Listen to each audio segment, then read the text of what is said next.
Didik TV KPM. Assalamualaikum, salam sejahtera kepada semua yang menonton Didik TV KPM. Saya Nisaki, apa khabar penonton semua? Diharapkan semuanya sihat, bertenaga dan masih bersemangat untuk kita sama-sama memecut khususnya buat calon-calon SPM 2021. Anda sedang menonton Sukses SPM 2021 Pecutan. Kita akan sambung membincangkan mata pelajaran sains kertas 2 bahagian A dengan cikgu yang lain pula. Jadi siapa agaknya yang akan bersama-sama dengan kita? Jom kita saksikan profil beliau.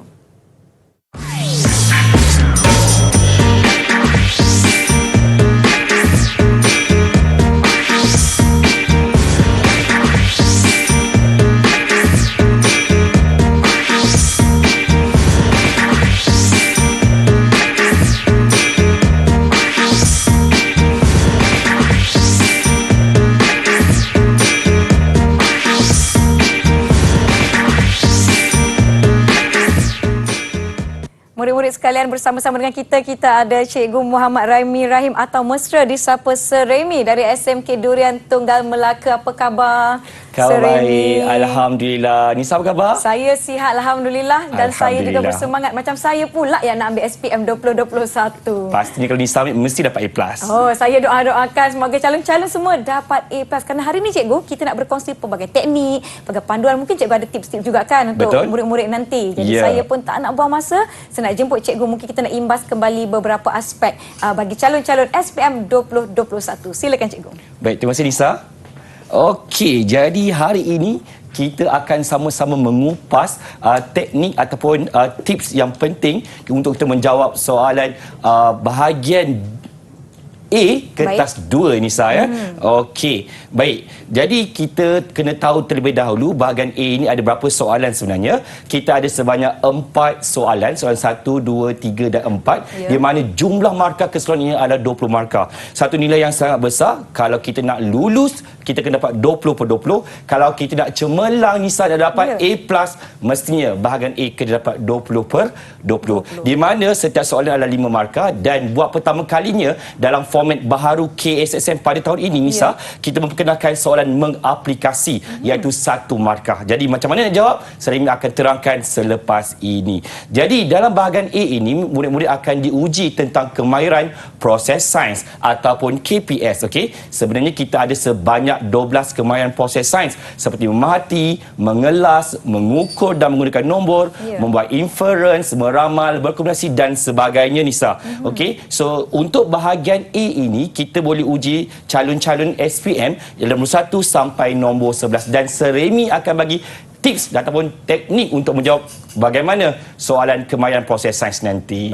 Okey, dan sebenarnya Nisa, untuk menjawab soalan bahagian A ini, apa yang perlu murid-murid tahu ialah tentang jantung soalan. Jantung soalan. Jantung. Dia satu yang sangat penting. Kalau jantung kita tersumbat sakit, dia akan memudaratkan manusia, betul? Betul. Begitu juga dengan bahagian A ini. Kalau tak jumpa jantung, nanti dia akan menjejaskan cara menjawab dan semestinya markah akan terjejas. Tak dapat markah penuh 20 per 20. Rugi kan? Betul, cikgu. Jadi apa jantung dia sebenarnya Nisa? Jantung sebenarnya adalah pemboleh ubah. Kita ada 3 pemboleh ubah. Rasanya semua murid-murid di Malaysia dah tahu. Calon-calon SPM 2021 dah tahu dah. Kita ada 3 pemboleh ubah, iaitu pemboleh ubah dimanipulasi, iaitu diubah yang tergantikan di awal eksperimen.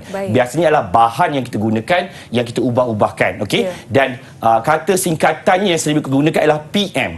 Pemboleh ubah dimanipulasi. Manakala pemboleh ubah bergerak balas pula ialah keputusan, dapatan, hasil ataupun pemerhatian, iaitu kita ada keputusan eksperimen lah Nisa. Dan sebenarnya untuk murid-murid yang akan menduduki SPM nanti, kita sebenarnya ada 2 pemboleh ubah bergerak balas, iaitu PB teori dan juga PB operasi. Apa itu PB teori? Iaitu konsep sains. Okey, dalam ilmu sains kita ada banyak konsep sains sebenarnya, kan? Jadi macam mana kita nak membuktikan konsep sains itu? Kita kena buat eksperimen. Di mana kita buat eksperimen tu Nisa?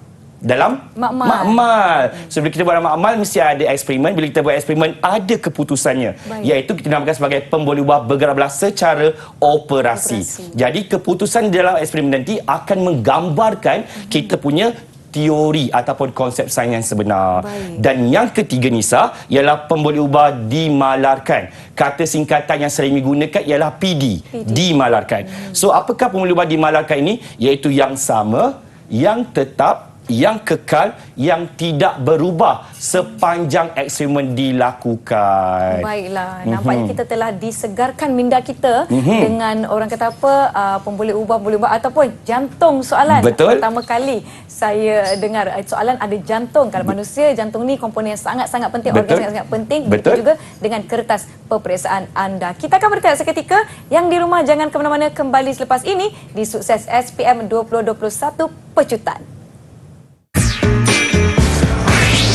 Didik TV KPM. Kembali menonton Sukses SPM 2021 Pecutan bagi mata pelajaran Sains Kertas 2 bahagian A bersama-sama dengan Sir Remy dari SMK Durian Tunggal. Kita tak nak buang masa, kita nak terus pergi ke bahagian seterusnya. Silakan Sir Remy.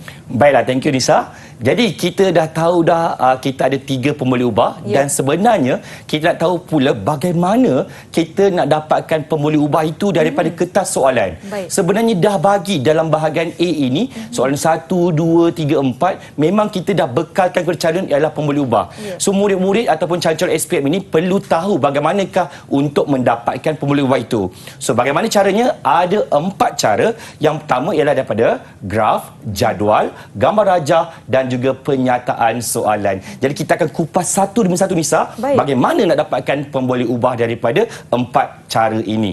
Kita mulakan daripada graf. Okey Nisa, kita ada 2 paksi, betul? Paksi Y dan juga paksi X. Paksi Y itu kan mencancang ke atas. Kita bayangkan dia adalah huruf B. Okey, dan itulah kita punya pemboleh ubah bergerak balas iaitu isi padu gas. Manakala pada paksi X pula kita bayangkan huruf M. So kita bayangkan dia adalah PM. So dia adalah masa. Okey. Alright. Kalau begini pula macam Nisa. Nisa boleh jawab tak soalan ni? Kalau kita tahu di sini adalah paksi Y ialah apa Nisa? Pak Siwai pemboleh ubah manipulasi. Kita bayangkan dia adalah huruf B Nisa. Huruf B, maaf. Okey, kita bayangkan dia adalah huruf B. So dia adalah apa Nisa? Pemboleh ubah bergerak balas. Jadi jawapannya ialah bilangan murid. Betul? Murid. Dan kalau ini kita bayangkan M, so dia adalah ketinggian murid. Jawapan bagi PM. Mudah tak Nisa? Mudah betul. sebenarnya.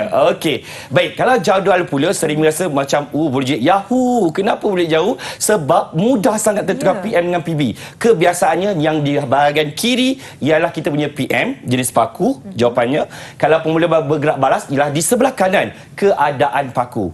Okey, itulah jawapannya. Okey, kadang-kadang dia tulis atas dan bawah, Nisa. Okey, yang atas ialah kita punya PM. Contoh jawapannya adalah kepekatan larutan natrium sulfat.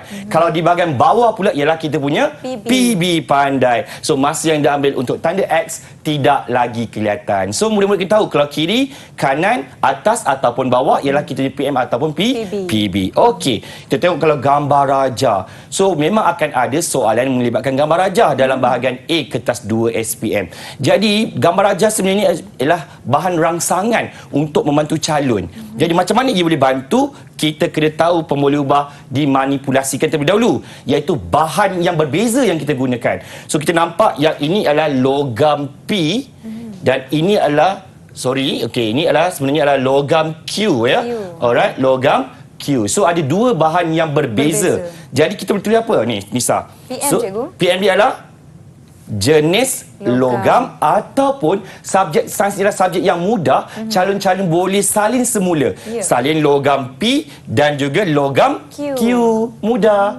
Betul Nisa? Baik. Okey, bergerak balas macam Sir Remy terangkan di awal tadi, dia ialah keputusan eksperimen kita. Jadi biasanya dia terletak pada alat pengukur. So alat pengukur dalam gambar ini ialah kita punya biuret. So kita ada apa kat sini? Ialah gas. Dan juga gas juga. Satu sedikit, satu banyak. Jadi keputusannya ialah apa? Gas yang terhasil. So murid-murid kena tambah parameter dekat depan gas itu, iaitu isi padu gas yang terhasil. Itulah jawapannya. Okey. Alright. Dimalarkan Nisa pula ialah yang sama. Yang sama. Saya nampak jenis cecair, cikgu. Okey, apa cecairnya? Asid hidroklorik cair. Betul, asid hidroklorik cair. Yang paling mudah kita gunakan isi padu asid hidroklorik cair. Ataupun kita tengok 5 gram dengan 5 gram. Maknanya jisim yang sama. So jisim logam juga ialah jawapan bagi pembeli ubah dimalarkan. Boleh tak Nisa? Senang kan? Senang cikgu. Okey, alright. Yang terakhir daripada penyataan soalan. Jadi memang soalan 1, 2, 3, 4 memang akan ada penyataan soalan. Jadi semasa baca tu kena baca dengan teliti sebab ada dia punya kata kuncinya. Contoh, eksperimen ini dijalankan untuk mengkaji atau menyiasat. So kata kuncinya adalah mengkaji dan menyiasat. Selepas kita jumpa perkataan mengkaji dan menyiasat, kita akan jumpa PB, kemudian kita jumpa PM. Okey, contoh soalan saya bagi. Okey, saya minta Nisa cuba tentukan PB dan PM. Eksperimen dijalankan untuk mengkaji. Kata kuncinya ialah mengkaji ketahanan kakisan bagi alloy dan logam tulen. So Nisa, cuba Nisa bagi tahu saya, apakah pembuluh ubah bergerak balas? PB. Bergerak balas ketahanan kakisan, cikgu. Betul, selepas mengkaji kita akan jumpa PB. Ya. Okey, suka Seremi nak terangkan PB daripada penyataan soalan ialah PBT ataupun pembuluh ubah balas secara teori. Okey, manakala alloy dan logam tulen ni apa Nisa? PM kita, cikgu. Pandai, PM, pembuluh ubah dimanipulasi. Okey, so keyword ni ataupun kata kuncinya ialah mengkaji atau menyiasat. Atau penyataan soalan juga boleh keluar begini. Eksperimen dijalankan untuk mengkaji atau menyiasat. Kata kuncinya ialah kesan. Kalau kita jumpa perkataan kesan terlebih dahulu Nisa, kita akan jumpa PM di hadapan dan di belakangnya ialah PB. Contoh soalan ialah, okey, cuba Nisa tentukan. Eksperimen dijalankan untuk mengkaji kesan suhu terhadap pertumbuhan bakteria. Boleh tak Nisa tentukan apakah kita punya PM dengan PB? PM mesti datang selepas kesan, cikgu, iaitu Betul. suhu. Yes, pandai. So, suhu kita ialah PM. PB kita pertumbuhan bakteria. Betul. Pertumbuhan bakteria kita ini ialah kita punya PB. Okey. Ataupun yang lebih tepat ialah PBT, iaitu secara teori. Okey. Baik. So, bila kita dah tahu semua jantung soalan daripada graf, daripada jadual, daripada gambar raja, okey, daripada nyataan soalan, kini kita nak menjawab pula soalan hipotesis. Okey. So, hipotesis ni apa? Dia adalah membina hubungan antara PM dan PB. So, maknanya murid-murid memang kena tahu PM, dia kena tahu PB. Kalau tak ada PM, tak ada PB, automatik jawapan hipotesis ni akan salah. So, bagaimana nak tulis hipotesis? Ada dua cara. Okey, cara yang pertama adalah perkadaran. Sekiranya PM dengan PB tadi boleh diukur. Dia ada nilai, ada nombor 1, 2, 3, 4 boleh dikira. So kita gunakan secara perkadaran, iaitu semakin apa PM, semakin apa PB. So dah ada PM masuk ke dalam formula, dah ada PB masuk dalam formula. Yang apa-apa ini Seremi galakkan murid-murid menggunakan perkataan bertambah atau berkurang. So yang penting-penting, bertambah atau berkurang sahaja. Okey, kalau perbandingan bagaimana pula? Perbandingan apabila PM ataupun PB kita, ia tidak boleh diukur. Contohnya Nisa, jenis logam. Boleh tak kita ukur jenis? Tak boleh, cikgu. Tak boleh. Kalau jisim? Boleh. Kalau boleh, kena gunakan perkadaran. Kalau tak boleh diukur, gunakan perbandingan. Ataupun pengaratan. Boleh tak kita ukur pengaratan? Tak boleh, cikgu. Ataupun jantina. Boleh tak kita ukur jantina? Tak boleh, cikgu. Tak boleh. So, kita gunakan perbandingan. So, kalau banding, kita kena bandingkan apa? Bandingkan keputusan ataupun PB. So, contohnya, paku besi lebih cepat berkarat. Itu keputusannya. Lebih cepat berkarat. Berbanding paku keluli. So, kena buat ayat perbandingan. Dan suka Seremi nak ingatkan kepada calon-calon SPM 2021, jangan sesekali gunakan PM mempengaruhi PB. Itu bukan jawapan yang tepat. Okey, boleh Nisa? Boleh, cikgu. Okey, tengok contoh. Cakap-cakap tak guna Nisa kalau tak ada contoh. So calon-calon yang sedang menonton sekarang ni pun nak tengok contoh. Okey, so Raja menunjukkan eksperimen dijalankan untuk mengkaji kesan. Lepas dia kesan, awak kena ingat jumpa apa? PM. Pandai. So di atas inersia. So inersia kita ni ialah kita punya PBT. Okey, kedua-dua tim ditolak serentak dari keadaan pegun dengan daya yang sama. Dia bagi jadual, ya Allah ya Tuhanku, mudahnya. So yang kotak pertama ialah PM, kotak yang kedua ni ialah PB. Okey, Seremi nak bagi tahu kalau dalam jadual kita jumpa PBO. Iaitu secara operasi kan ialah keputusan eksperimen. So, jisim ada nombor, so dia boleh diukur PM. PB dia ada 2, 5, 8 boleh diukur. So kita nak guna apa? Gunakan kaedah perkadaran. So macam mana perkadaran? Semakin apa PM, semakin apa PB. So masuk ke dalam formula kita, Di same tin ialah kita punya PM. PB kita ni adalah masa yang diambil untuk berhenti berayun. So tengok 100 jadi 200 jadi 300. Bertambah ke berkurang Nisa? Bertambah. Very good. Tengok masa yang diambil. 2 jadi 5, 5 jadi 8. Bertambah ke berkurang Nisa? Bertambah. Yes, so jawapan kita semakin bertambah di same tin, semakin bertambah masa yang diambil untuk tin berhenti berayun. Kalau kita gunakan ini ialah PBO. Kalau kita gunakan PBT, boleh juga Nisa, tak ada masalah. Contohnya semakin bertambah jisim, semakin bertambah inersia. Okey. Lebih mudah. Begitu mudahnya. Okey, kalau perbandingan macam saya cakap tadi, kita tak boleh nak ukur. Okey, so dia tak ada nombor. Contoh dia bagi ialah jenis paku ialah kita punya PM. So paku besi, paku kuli. So dia bukan nombor. Dia tak boleh dikira. Pengaratan juga tak boleh diukur, tak boleh dikira. Jadi kita tak boleh buat semakin bertambah paku besi, semakin bertambah bekarat. Boleh ke Nisa? Tak boleh, Tak boleh, tak logik. Tak boleh. Jadi kita gunakan perbandingan. So kita bandingkan paku mana mudah berkarat. Contohnya, paku besi lebih cepat berkarat berbanding paku keluli. Tapi Nisa, kalau ada calon yang jawab terbalik. Contoh, paku keluli lebih lambat berkarat daripada paku besi. Boleh ke? Boleh cikgu? Boleh. Nisa pun dah pandai. So pasti murid-murid kat rumah pun mesti tahu juga cara nak tulis jawapan hipotesis secara perbandingan. Okey, ini contoh jawapan yang lain lah. Okey, alright. Seterusnya Nisa, Seremi nak terangkan berkenaan dengan hubungan pula.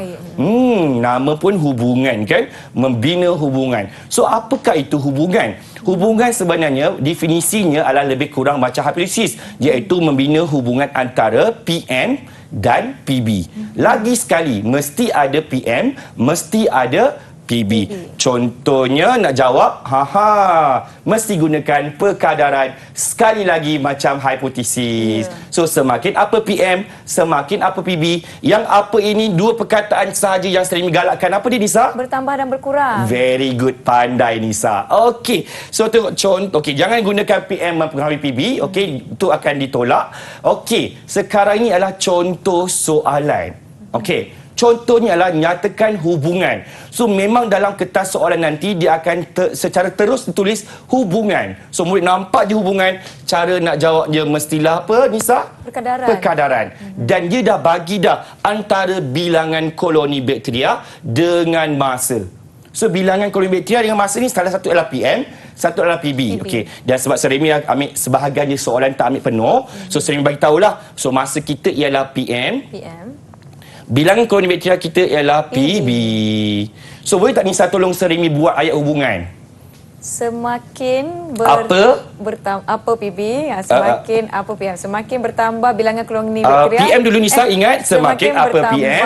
Semakin okey, betul. Semakin bertambah bilangan koloni bakteria. Pandai Nisa. Jadi kita dah ada jawapan yang kita perlu cari. So semakin apa PM? So kita mulakan dengan PM dulu, kemudian kita letak PB. Okey. So yang dekat depan ini sebenarnya kena bergantung kepada set soalan yang sepenuhnya. So Seremi ambil sebahagian saja kan. So contoh jawapannya semakin bertambah masa, semakin bertambah bilangan koloni bakteria. Faham tak Nisa? Faham cikgu. Kalau faham Seremi nak uji Nisa sekali lagi lah. Okey, macam ini. So nyatakan hubungan. Kalau hubungan saja Nisa, kita gunakan kaedah apa? Perkadaran. Formulanya apa Nisa? Semakin apa? PM. Semakin apa? PB. Okey, Seremi bagi clue kat sini. So paras air ini adalah keputusannya. So ini adalah PB. So yang kita ubah-ubahkan ialah halajah air. So ini adalah PM.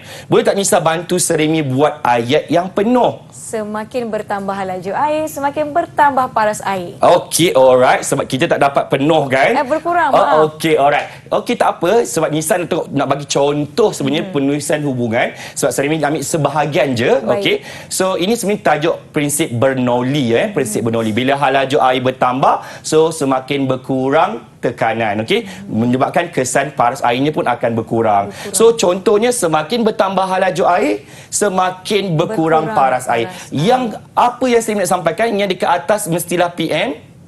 Dekat bawah mestilah PB. Mudah tak? Mudah. Sains itu sangat mudah, Nisa. Ya, sebenarnya Nisa tidak mengambil mata pelajaran sains sewaktu tu peperiksaan SPM dahulu. Ni dahululah kita muda lagi kan. Tapi saya rasa ini adalah konsep dan juga teknik yang sangat mudah difahami dan diikuti calon-calon SPM 2021 yang akan menduduki kertas peperiksaan sains ini. Kita dah pergi kepada mengenal pasti PM kita, PB kita, mana datang dulu, mana datang kemudian, perkadaran ke, hubungan ke, hipotesis, semua kita dah rangkumkan. Kita akan sambung perbincangan kita selepas ini. Jangan ke mana-mana, kembali di Didik TV KPM. Didik TV KPM. Masih menonton sukses SPM 2021, pecutan bagi mata pelajaran sains kertas 2 bahagian A. Saya harap calon-calon SPM 2021 sudah kembali ke kaca TV masing-masing. Jom cikgu, kita nak teruskan untuk perbincangan kita yang seterusnya. Silakan, betul. cikgu. Terima kasih Nisa. Jadi kalau tadi kita dah tahu dah cara nak menulis hipotesis dan hubungan, kini kita sambung lagi untuk menulis pemerhatian. Jadi kita nama pemerhatian, jadi kita nampak sebenarnya apa pemerhatian ini Nisa. So Nisa nampak kita gunakan apa ni Nisa? Mata dan mata. kantang. Jadi kalau kata pemerhatian mesti menggunakan mata. Maknanya ialah apa yang anda dapat ataupun dapat lihat daripada kertas soalan, itu sahaja jawapan yang kita perlukan. Okey, so jangan bagi abstrak ataupun yang tersirat yang kita tak nampak. So jawapan ialah berdasarkan kita punya keputusan eksperimen ataupun PBO, dan jawapan kita ni adalah kena bergantung kepada bentuk soalan yang akan ditanya. Contohnya adalah secara umum ataupun secara spesifik. Kalau umum kita kena buat secara bandingkan keputusan tadi ataupun PBO kita tadi, ataupun kalau spesifik kita terangkan perubahan sebelum dan selepas pada gambar yang ditanya sahaja. Okey, contohnya ialah kalau spesifik, contohnya Raja menunjukkan eksperimen untuk mengkaji ketelarutan bahan menggunakan etanol dan minyak kelapa sawit. So kalau kita ingat balik yang saya dah terangkan tadi, selepas perkataan mengkaji kita jumpa PB. Alright, so ini adalah PBT lah secara teorinya. Dan kita jumpa etanol dan minyak kelapa sawit, ini adalah kita punya PM. Alright, pandai Nisa. Okey, jadi kita tengok soalan dia apa. Nyatakan pemerhatian pada Raja A. Sedangkan soalan dia bagi adalah Raja A dan juga Raja B kan Nisa kan? So kita nak tengok Raja A ke Raja B? Raja A saja. Raja A saja. So jangan perhatikan pada Raja B. So jawapannya adalah spesifik dan terangkan perubahan sebelum dan selepas. Jadi apa yang Nisa nampak sebelum dan selepas? Makin bertambah, cikgu. Betul, itulah jawapannya Nisa. Okey, so jawapannya ialah, minta maaf. Okey, jawapannya ialah paras air akan meningkat, bertambah, akan naik. Itu kita terima sebagai jawapan. Sangat mudah. Apa yang kita nampak gunakan mata kita pada kertas soalan, okey? Ataupun kalau nak tulis jawapannya adalah tiada perubahan warna, boleh juga sebab tiada warna kekal tiada warna. Jugalah jawapan bagi pemerhatian, okey? Ini kalau spesifik. So perhatikan pada soalan yang diminta dan terangkan perubahan sebelum dan selepas. Okey. Ini adalah umum. Umum ini kita kena buat perbandingan. So kita kena bandingkan, dan biasanya Sarimi minta murid-murid ataupun calon-calon SPM ini perhatikan nilai yang paling tinggi ataupun nilai yang paling rendah. Boleh, tak ada masalah. Sebagai contohnya kita ada jenis sampel air. So ini adalah kita punya PM. So masa yang diambil untuk warna lautan metana biru luntur ialah kita punya PBO. Okey, so kena ingat kalau pemerhatian jangan gunakan PBT, gunakan PBO. Okey, so kita ada sampel air X, Y dan Z dan kita masukkan dengan metilina biru. Okey, so untuk menguji sama ada air itu tercemar ataupun tidak. So Nisa, kita dapat perhatikan data yang kita dapat ialah 250, 60, 120. So apakah nilai yang paling kecil sekali Nisa? Paling kecil 60. 60. So dia adalah sampel air Y. Jadi paling mudah ialah kita buat ayat perbandingan macam ni. Letakkan PBO di hadapan, paling mudah. So apa PBO kita? Masa yang diambil untuk warna larutan metilina biru luntur bagi sampel air Y. 60 minit. So pendek ke panjang? Pendek, cikgu. Pendek. Lebih cepat ataupun lebih pendek daripada sampel air X dan Z. Begitu. Boleh tak Nisa kalau Sarimi tukar jawapan calon begini? Masa yang diambil untuk warna lautan metilina biru luntur bagi sampel air X lebih lama daripada sampel air Y dan Z. Boleh tak? Boleh, cikgu. Boleh, sebab kita ambil yang paling maksimum. Paling maksimum. Okey, yang tadi ni paling minimum, yang paling rendah ataupun yang paling tinggi. Okey, boleh tak Nisa? Boleh. Okey, baik. Seterusnya Sarimi nak terangkan membuat inference. Apa itu inference? Inference ni adalah kita memberikan penjelasan ataupun sebab terhadap kita punya pemerhatian. Apa yang ternampak tadi tu mesti ada sebab dia. Mesti ada dia punya penjelasan dia. Okey? So sebenarnya adalah menerangkan keputusan eksperimen. Dan calon-calon SPM 2021, bagaimanakah kita nak menuliskan jawapan inference dengan baik? Kita ada formula dia, iaitu pemerhatian, iaitu PBO, tambah perkataan kerana. Sebab kenapa? So kerana alasan kita adalah PM apa yang tergunakan dan kita punya PBT, pemboleh ubah bergerak balas secara teori. Okey, itu contoh dia, Nisa. Okey, so Rajam juga satu eksperimen jalankan untuk mengkaji kesan. Nisa, lepas kesan kita jumpa apa, Nisa? Kita jumpa PM, cikgu. Betul. So jisim ialah kita PM ke atas inersia. So inersia ialah kita punya apa, Nisa? PBT. Pandai, Nisa. Okey, harap-harap murid-murid calon SPM 21 pun bijak macam Kak Nisa juga. Okey. So dia bagi pula ialah jadual. So jisim tin ialah kotak yang pertama. So dia ialah PM. Masa yang diambil kotak yang kedua ini ialah kita punya PBO. Pandai. Okey. So, nak tulis inference, dia mesti ada PBO dulu. Iaitu keputusan eksperimen kita. So, macam yang tadi Seremi kata, kita boleh ambil yang paling maksimum ataupun yang paling minimum. Okey, katalah Seremi nak ambil yang 8 minit paling lama. So, kita mulakan apa? Masa yang diambil untuk tin berhenti berayun bagi tin berjisim 300 gram. Okey, yang paling maksimum ini. Lebih apa? Lebih lama. Lepas itu, kita kena tambah perkataan apa? Kerana. Okey, sebab kan kenapa dia lebih lama? Kerana apa? Letak PM. Apa PM kita? Jisim tin 300 ni lebih berat ke lebih ringan? Lebih berat. Lebih berat. Jisim tin yang lebih berat. Dan yang terakhir, kena tambah PBT. Apa PBT kita dalam soalan ini sebenarnya? Inersia. Inersia. Jadi kalau jisim tin yang lebih berat, so maknanya dia ada inersia yang besar. So jawapan penuh kita ialah masa yang diambil untuk tin berhenti berayun bagi tin 300 gram lebih lama kerana jisim tin yang lebih besar, lebih berat mempunyai inersia yang lebih besar. Boleh tak, Nisa? Boleh, cikgu. Senang kan? Senang. So kena ingat dia punya formula dia. PBO tambah kerana tambah PM tambah PBT. Okey, kalau Nisa dah faham, kita tengok soalan yang ini pula.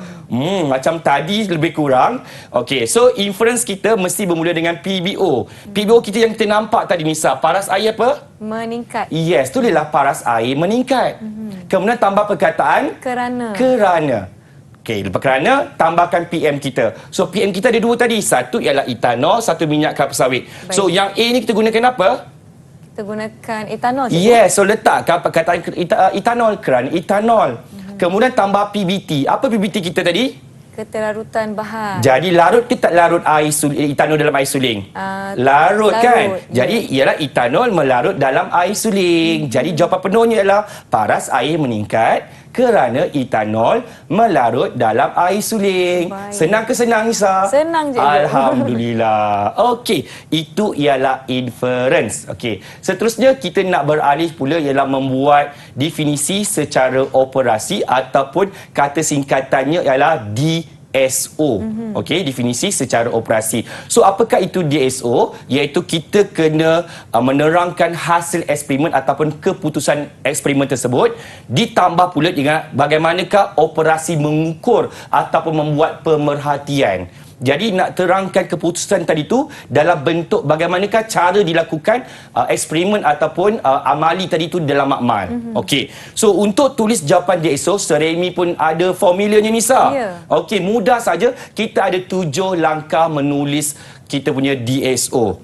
7 langkah kena ikut rapat-rapat. Yang pertama, salin soalan, iaitu salin selepas perkataan bagi kita kena salin. Kemudian letak perkataan adalah.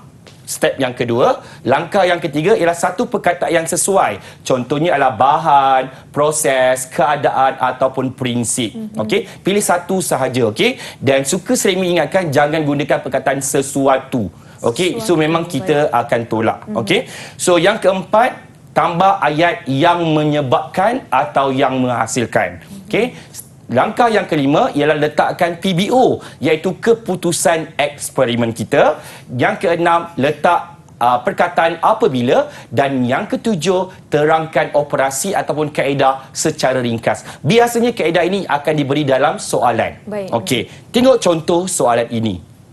Okey, Soalan dia kata apa? Raja menunjukkan eksperimen untuk mengkaji pengeratan bahan menggunakan paku yang berbeza. Okey, pemerhatian sampai 5 hari dicatat dalam jadual. So, biasalah kita dah tahu ini adalah kita punya PM. So, ini adalah kita punya PBO. Okey. So, soalan tanya apa? Keluli ialah alloy.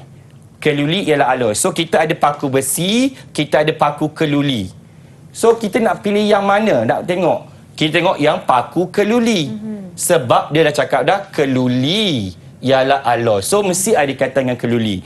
So berdasarkan eksperimen ini, nyatakan definisi secara operasi bagi alloy.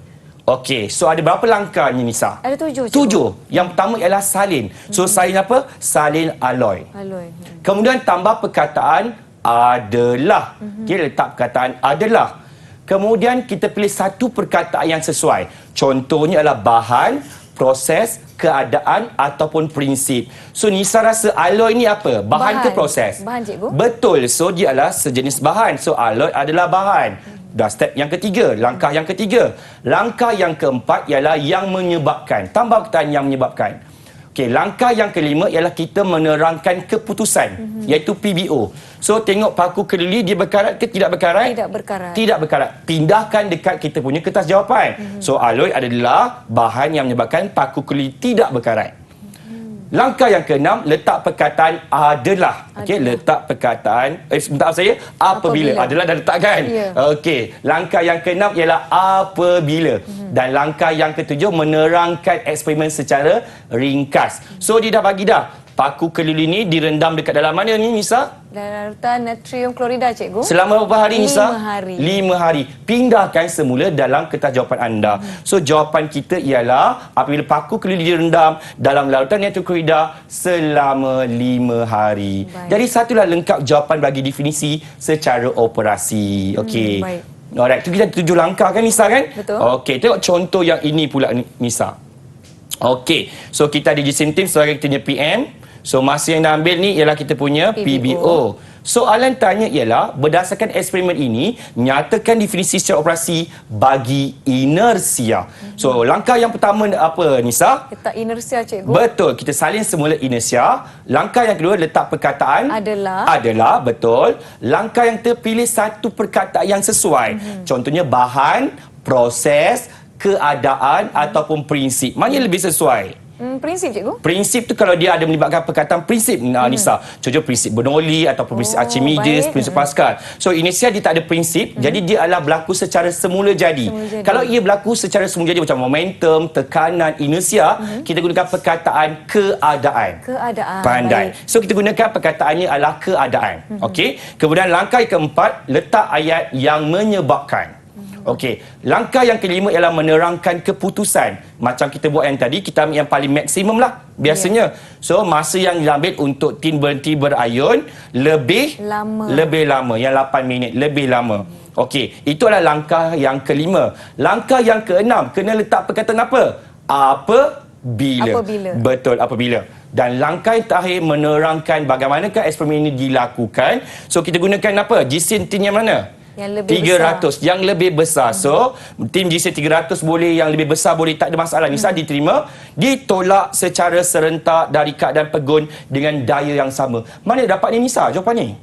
Dari penyertaan soalan, cikgu? Ya, betul. Dia dah bagi dalam kertas soalan anda. Anda hanya perlu salin semula, letak dekat sini. Jawapan dah lengkap. Satu lagi markah untuk definisi secara operasi. Baik. Mudah tak Nisa? Mudah, cikgu. Semuanya ada dalam soalan tersebut. Ada. Yang penting kita kena tahu dia punya teknik ataupun dia punya kaedah dia. Betul? Baik, betul. Okey, Seremi nak pergi lagi untuk membuat graf. Okey. Biasanya calon-calon SPM lulus satu, membuat graf ini menyumbang sebanyak 2 markah. Baik. Satunya nilai yang besar lah bagi Seremi kan. Kita kena dapat 20/20. So 2 markah datangnya daripada graf. So kalau soalan cakap ialah melukiskan graf garis ataupun melukiskan graf, dia ada 2 kemungkinan. Sama ada graf garis lurus ataupun garis lengkung. Dia memang takkan bagi dalam kertas soalan. Dia tak beritahu lurus ke lengkung, tak beritahu. Dia kata adalah lukiskan graf saja. So bila murid-murid dah pindahkan titik-titik ataupun plot ni dah pindahkan, so tengok wah luruslah. So bila lurus tolong gunakan pembaris dan gariskanlah. Okey, kalau bila kita plotkan semua awak tengok wah dia melengkung, so jangan gunakan pembaris, so kena gunakan tangan bebas ataupun free hand. Baik. Okey, dan peringatan seremi lah, kita kalau dia tergantung macam itu biarkan ia tergantung, jangan sesekali kita cantumkan dia ke asalan. Jangan sambung. Wah Ima, terlebih sikit pun kita tak nak kita pangkar. So biar betul-betul yang kita plot saja kita cantumkan titik-titiknya. Okey, dan seterusnya ialah membuat carta. Carta dalam sains ni ada dua juga. Kalau satu adalah carta bar, satu adalah histogram. Kalau carta bar ni dia dia jarak-jarak. Kalau histogram dia adalah rapat-rapat. Tu beza dia. Okey. Alright. Dan ini ialah satu formula ringkasan lah daripada Seremi. Kepada semua calon-calon, bolehlah screenshot ataupun snap dekat televisyen anda sekarang ni. Ini adalah ringkasan yang kita belajar hypotesis, hubungan, pemartian, inferen, definisi operasi dan juga membuat graf ataupun carta. Baiklah, Seremi telah membincangkan tentang pemerhatian, inferen serta definisi secara operasi, bagaimana nak menjawab dan bagaimana nak mengenal pasti sebenarnya jawapan tu dah ada dalam soalan itu sendiri. Kan Seremi? Betul. Jadi mudah untuk kita mendapatkan markah tahu teknik yang tepat. Kita akan sambung perbincangan kita bersama-sama dengan calon-calon SPM 2021 selepas ini. Jangan ke mana-mana, kita berehat seketika. Didik TV KPM. Kembali menonton sukses SPM 2021 pecutan bagi mata pelajaran Sains Kertas 2 bahagian A bersama-sama dengan Seremi dari SMK Durian Tunggal Melaka. Kita akan sambung perbincangan kita berkaitan dengan soalan mengaplikasi. Ini baru diperkenalkan buat murid-murid bagi KSSM. Silakan Seremi. Terima kasih Nisa. Okey, seperti yang Nisa dah perkatakan tadi, okey, dalam bahagian A buat pertama kalinya pada tahun 2021 ini kita memperkenalkan soalan mengaplikasi. Jadi kita ada 4 soalan, soalan 1 2 3 4. Jadi kita akan ada 4 soalan aplikasi. Ia akan menyumbang sebenarnya 4 markah penting Nisa kita nak dapat A kan. Jadi kita kena tahu bagaimanakah teknik ataupun tips untuk menjawab soalan mengaplikasi ini. Okey, sebenarnya mudah saja So macam mana kita nak menjawab soalan aplikasi ni? Kita kena memberi penjelasan secara logik, okey, ataupun saintifik yang ada kaitan dengan pembelajaran kita, okey, ataupun tajuk yang kita belajar. So jawapan mestilah berkaitan dengan PBT dan juga PM. Ini punya kata kuncinya. So kebiasaannya Seremi perhatikan jawapan untuk menerangkan aplikasi ini dia ada hubung kait antara PBT dan juga PM. Okey. Alright. So kita tengok contoh soalan yang pertama. Okey, kita tengok sini ada lori, berat ke ringan? Berat cikgu. Berat. Okey, yang ini ialah kereta, dia lebih ringan. So sebenarnya kita Seremi bagi tahulah dia adalah rentetan daripada gambar raja yang ada 3 bali tadi. Tajuknya adalah inersia. Jadi kalau Seremi nak bagi tahu, kita punya PM ialah kita punya jisim, kita punya PBT ialah inersia. Okey. So Raja menunjukkan satu situasi di jalan raya. Terangkan mengapa lori tersebut mengambil masa yang lebih panjang untuk mula bergerak, okey, berbanding dengan kereta apabila lampu isyarat bertukar jadi hijau. Kita nampaklah bila nampak je hijau, kita mesti tak nak duduk kat belakang lori sebab lori tu bergerak lambat sikit kan. Okey, tapi kalau kereta atau motor mudah je bergerak dengan laju. Kenapa jadi begitu? Jadi dia mesti ada kaitan dengan PBT dan PM. Jadi PBT kita tadi adalah inersia.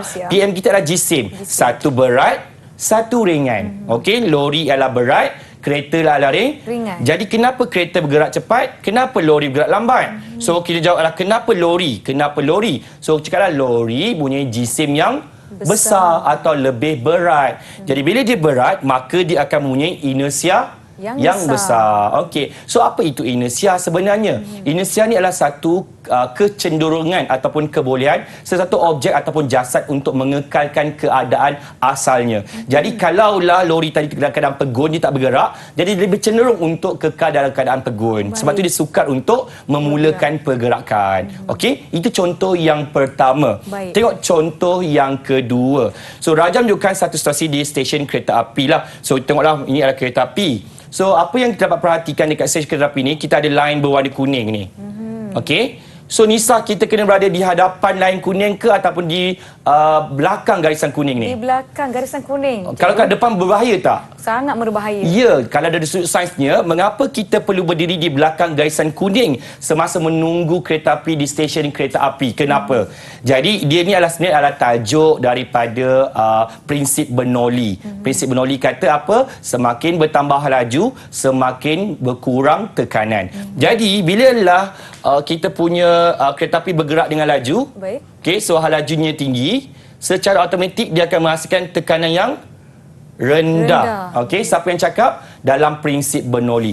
Jadi, kalaulah orang itu ada di depan garisan kuning, dia akan wujud tekanan yang tinggi dan menyebabkan ia akan tertarik ke arah kereta api secara semula jadi. Tak ada orang tolak, tak ada apa ke, memang dia akan tertarik sebab ada wujudnya prinsip Bernoulli ini. Baik. So, jawapan kita ada kaitan dengan PBT, iaitu hal laju dan juga kita punya tekanan. Okey? Alright. So, hal laju kereta api yang tinggi akan menghasilkan tekanan yang rendah. Okey. So, hal laju ni apa? Hal laju ni adalah kita punya PM.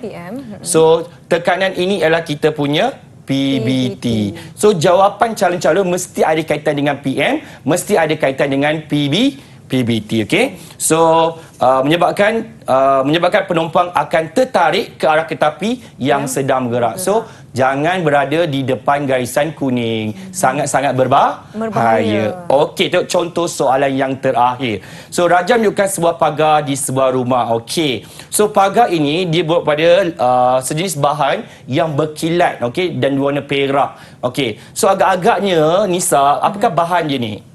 Mestilah bahan yang tak mudah berkarat sebab pagar terletak di luar rumah. Betul. So bahan ini adalah alloy. Alloy. Okay, alloy ini namanya ialah keluli. So dia punya PBT ni adalah ketahanan kakisan ataupun pengaratan. So PM kita adalah bahan sama ada besi ataupun keluli. Jadi pada pendapat anda, mengapakah pagar tersebut diperbuat daripada keluli? Jadi apakah clue untuk menjawab soalan aplikasi ni, Nisa? Mesti ada kaitan dengan PBT dan PM. So PBT kita ialah ketahanan kakisan ataupun pengaratan. So jawapan dia ialah keluli tahan kakisan ataupun keluli tidak berkarat. So maknanya ada kaitan, ini ialah kita punya PM. Okey, dan tahan kakisan ataupun tidak berkarat ini ialah kita punya PBT.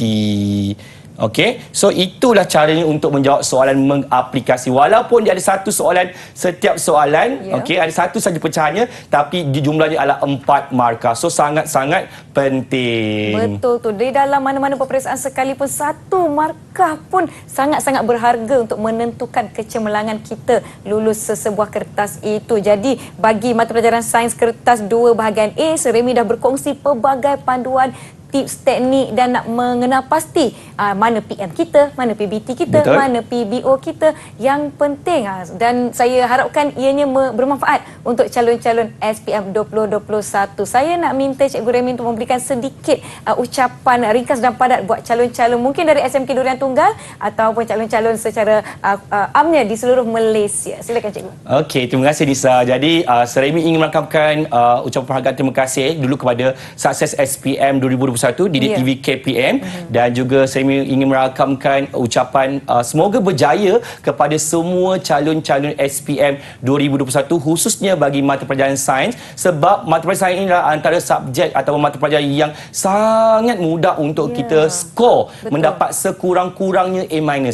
Jadi ayuh bangkit, kita ada masa lagi untuk mengubah keputusan anda. Jadi gunakanlah peluang yang ada ini, perkongsian Seremi pada hari ini, gunakanlah sebaik-baiknya, insya-Allah anda pasti berjaya. InsyaAllah. Baiklah, kita telah lihat pelbagai teknik, pelbagai perkongsian yang bermanfaat daripada Seremi untuk mengelakkan calon-calon semua kehilangan markah. Betul tak, betul, Cikgu? Kalau kehilangan markah tu dah rugi, sebab saya dapat lihat tadi sangat mudah untuk mendapatkan markah. Betul tak, Cikgu? Betul. Kadang-kadang satu markah sebenarnya dia akan mengubah grade kita. Betul. Daripada kita dapat B, dengan satu markah itu mungkin kita boleh dapat A. Jadi kita kena dapat 20/20 daripada bahagian A kertas 2 Sains SPM ini. Untuk bahagian A, Seremi, apa bahagian ataupun soalan yang mudah sangat-sangat murid-murid kehilangan markah ataupun mungkin terleka atau cuai ketika menjawab? Okey, macam Seremi cakap tadilah, apabila mereka tak betul ataupun tak tahu untuk mendapatkan PM, PB ataupun PBT, PBO dengan tepat, so ia akan menyebabkan dia akan menjejaskan penulisan jawapan mereka dan akhirnya markah akan ditolak. So sayang, padahal kita dah dapat kita punya PM, PB daripada kertas soalan sendiri. Betul. Tetapi bila dia tak tahu teknik ataupun tips cara menulis dengan betul, ia akan menyebabkan penulisan jawapan tidak tepat dan akhirnya markah akan dipotong. Rugi, sangat rugi. Betul tu. Macam Nisa sebutkan tadi, Nisa tidak mengambil kereta peperiksaan sains dahulu ketika SPM, tapi bila Nisa lihat perkongsian yang telah diberikan Seremi, sebenarnya insya-Allah mudah untuk calon-calon sekalian mendapatkan markah semaksimum mungkin 20/20. Baiklah, Nisa ingin ucapkan selamat maju jaya kalau sekolah Nisa dahulu SMK Temeloh Jaya Pahang. Selamat maju jaya kepada calon-calon SPM seluruh Malaysia. Terima kasih kerana menonton Didik TV KPM. Kita jumpa lagi.